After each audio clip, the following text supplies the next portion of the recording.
আমি আশিক, ছদ্মনাম। আমি নিজে এক হুজুরের কাছ থেকে এই ঘটনাটি শুনেছি। তিনি আমাকে শুধু এটুকু বলেছিলেন, যদি লেখো এমনভাবে লেখো যেন মানুষ পড়ে তা বিশ্বাস করতে বাধ্য হয়, কারণ যা ঘটেছে তা বিশ্বাস না করলেও ঘটেছে। মূল ঘটনাটি শুরু করছি। ঘটনাটি শুরু হয় ছোট একটি মেয়েকে নিয়ে। তার নাম আরবি। বয়স 8 বছর হবে। আরবি ছিল খুব শান্ত স্বভাবের মেয়ে। নামাজ শিখছিল, কোরআন পড়ত, কিন্তু এক বৃহস্পতিবার রাতের পর তার ভেতরে এমন কিছু ঢুকে পড়ে যা ধীরে ধীরে তাকে বদলে দেয়। প্রথমে সে রাতে ঘুমের মধ্যে উঠে বসত, চোখ খোলা থাকত, কিন্তু তাকিয়ে থাকত এমনভাবে যেন এই দুনিয়ায় কিছুই সে দেখছে না। এক রাতে হঠাৎ সে বলে ওঠে একটা ভারী অপরিচিত গলায়, এই শরীরটা ছোট। তার মা ভয়ে চিৎকার করে ওঠে, কারণ ওই গলা একটা 8 বছরের মেয়ের হতে পারে না। এরপর থেকে আজানের সময় আরবি কানে হাত দিত। তখন গ্রাম থেকে সিদ্ধান্ত হয় আরবিকে এলাকার হুজুরের মাদ্রাসায় নিতে হবে। হুজুর আমাকে বলেছিলেন, যেদিন প্রথম আরবিকে তার সামনে আনা হয় সেদিন ঘরের বাতাস অদ্ভুতভাবে ভারী হয়ে যায়। মনে হচ্ছিল ঘরের ভেতর কেউ আছে যাকে দেখা যাচ্ছে না। আরবি মাথা নিচু করে বসেছিল। হুজুর বিসমিল্লাহ বলতেই সে ধীরে ধীরে মাথা তোলে। তার চোখ দুটো তখন আর আরবির ছিল না। সে খুব শান্ত গলায় বলে, তুমি আমাকে ডাকোনি। হুজুর থমকে যান, কারণ তিনি তখনও কিছু বলেননি। এভাবেই শুরু হয় হুজুরের সাথে তার অজ্ঞাত এক সত্তার প্রথম মুখোমুখি হওয়া।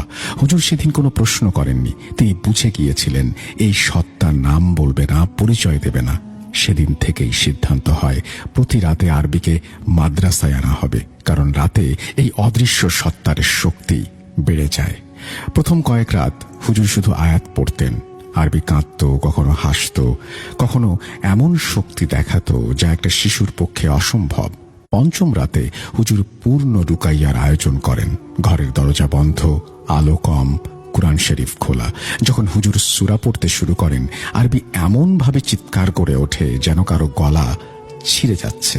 ঘরের কোনায় রাখা বাতি নিজে থেকেই নড়ে ওঠে। হুজুর বলেন, এই রুকাইয়ার মাঝেই প্রথমবার তিনি অনুভব করেন এই সত্তা দুর্বল হচ্ছে।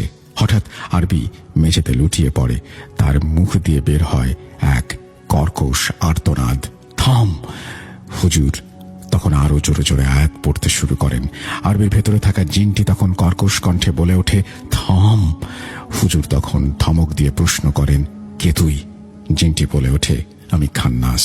এই প্রথমবার হুজুর নামটা শোনেন। রুকাইয়া শেষ হলে আরবি নিস্তেজ হয়ে পড়ে। হুজুর বলেন, সেদিন তিনি বুঝেছিলেন এই সত্তাকে প্রথমবারের মতো তিনি পিছু হটতে বাধ্য করেছেন। আরবি ধীরে ধীরে সুস্থ হয়ে ওঠে, কিন্তু সেই রাত থেকেই হুজুর বদলাতে শুরু করেন। তিনি বলেন, কখনো কখনো নামাজে দাঁড়ালে মনে হয় পেছনে কেউ দাঁড়িয়ে আছে। রাতে ঘুম ভাঙলে মনে হয় কেউ খুব আস্তে করে বলছে, আমি হারিনি।